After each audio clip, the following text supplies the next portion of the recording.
meeting after a very short break. Perhaps we were taking a small break for a better understanding with regard to the nature and pattern of prelims 2020. And within that break, we came to know that the prelims 2020 is deferred. That means the date is postponed and the new date shall be announced by UPSC lately. What would be the probable new date, obviously? By every possibility, by every chance, that new date shall be placed somewhere around the end of August or probably the beginning of September, or at least by the end of September. We have to wait for the decision, but of course the older pattern of examination, that is prelims exam to be conducted by August, shall be the obvious time in which UPSC shall be fixing the examination. Anyway, let them fix the examination whenever they want. That's not a big deal. That is absolutely not the current aspect of concern. Today we are attempting to understand prelims 2020 from the economics point of view. I repeat, prelims 2020 from the economics point of view. We know very well that the importance of economics as a discipline, as an academic area, as a subject for UPSC has lessened over a period of time. I repeat my contention that the importance of economics as a discipline has lessened over a period of time, and economics as a program has increased over a period of time. The importance of economics as a discipline got reduced, and economics as a program or economics as a public policy reality has increased over a period of time. Out of my analysis of the question papers, rightly from 1990s onwards, out of a close examination of those question papers, one thing is evidently clear, that the importance of economics as a conventional area has decreased like anything. On the other hand, economics has become an area of current or contemporary focus in the recent days. If we go for an examination of the question papers right from 2011, the year in which CSAT was introduced, there were a number of economics questions. When it comes to 2012, questions decreased. 2013 again it started showing signs of decrease. 14 it was all the more on a lesser trend, the number of questions is too less. 15 there was a slight increase. 16 again the same number, almost exactly like that of 15. In 17 it was a watershed year. The number of polity questions has increased like anything, and economics questions has come down like anything. Then in 18 and 19 again, economics, especially conventional economics, was a less sought after area. I repeat, a less sought after area, and current or contemporary economic discussions became an important area from the UPSC point of view. Naturally, economics was showing a changing trend. And this changing trend is definitely a matter of analysis for a candidate who is preparing for UPSC Prelims 2020. How this trend has been changing and how we need to face UPSC examination, especially from the economics perspective. As I stated before, when you read economics for Prelims 2020, on the basis of a proper cumulative trend analysis, it can be easily understood that conventional areas has become too less important, and at the maximum you can expect one question from the conventional area at the maximum, which means you can skip the conventional area like anything. Again, what is conventional area in economics? Many candidates becomes a bit doubtful, because what is exactly this conventional area? Conventional area simply refer to the basic economic principles like money, how money is circulating in an economy, what is a market-based economy, how the forces of demand and supply work in a market-based economy, what is inflation, what are the different concepts related to inflation like hyperinflation, hypoinflation, and many other similar things, and many other terms and terminologies like GDP, GNP, etc., NNP, etc., etc., etc., which are all pure economic terms and concepts and terminologies, to be more precisely. And these concepts can be skipped by a candidate in the year 2020, and he or she can seriously think about changing the pattern of their preparation in a different manner. How that is being possible? You need to actually address economics as a living organic reality. We know very well that when we hear about economy and when we compare economics with economy, Economics is a branch of knowledge precisely which has all these basic concepts which I referred previously, which is less of an area of interest for UPSC, and UPSC has become more interested in economy and not in economics. That means the recurring economic trends which belongs to the economy category has become more important to the UPSC, or from the UPSC point of view, especially the Indian economy more than the world economy. And now the questions, especially if you closely analyze the questions of 2017, 18 and 19, 17 it was 2 less, 18 and 19 there were substantially 10 to 12 questions from the economic side. In 18 there were 12 questions and in 19 there were 14 questions. Those questions were purely trend based questions and they had nothing to do, I repeat, they had nothing to do with conventional economics. This means the candidate has to change his preparation strategy like anything for UPSC Prelims 2020. How that is possible? That is the second important question. How a candidate can definitely change his preparation strategy for Prelims 2020. Answer is very simple. Leave aside those conventional areas. If you have a basic idea, it's fine. It's really good. Like whatever concepts I discussed previously, like national income, how it is computed, what is GDP, what is GNP, what is NNP, then what are the basic economic concepts, terminologies, etc. like inflation, what is how the demand and supply system works in a market, etc., etc., etc. You can have a basic understanding. That has to be developed by any candidate, then only you can understand or verify the trends. Once that basic understanding is developed, leave those areas and start reading it from how this economics is applied into practice. You know very well that who is applying economics into practice? This is nothing other than the government, certainly.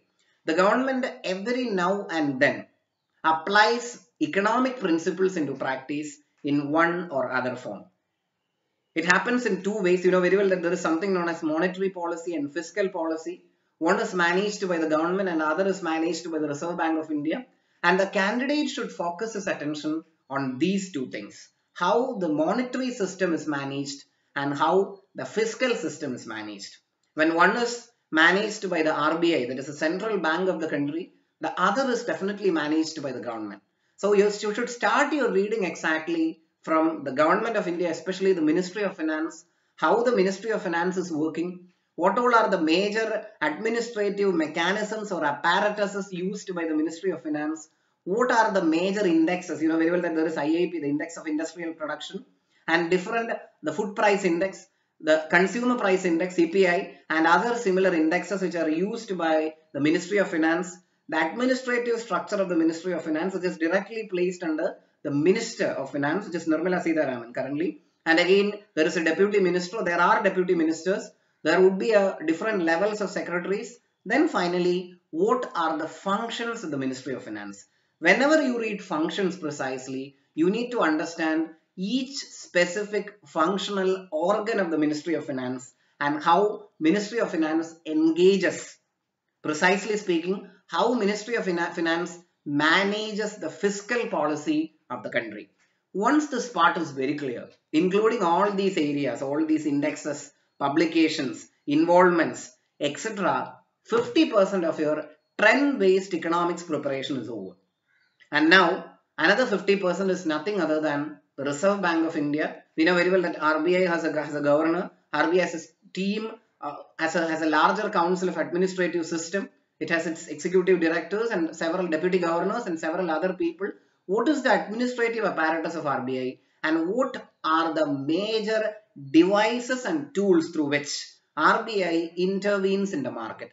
You know very well that every now and then you used to hear several terms like the repo rate, the reverse repo rate, etc., the SLR, the standard liquidity ratio, and several other similar concepts which are in one or other way utilized by RBI, used by RBI, employed by RBI to intervene in the banking system of the country, which is actually the system that governs the circulation of money in the economy. So the second important area about which a candidate should have a clear idea is Reserve Bank, its functions, its major areas of intervention, and how it plays a crucial role in managing the monetary policy of the country through its devices, agents and instruments, and what are these prominent instruments and how they are connected with each other. Say for example, when the repo rate is changed, it actually influences, it actually has a ripple effect on the entire economy. As we know very well, almost every aspect of the economy is affected when there is a slight change in the repo rate, including the bank rates and the interest rate,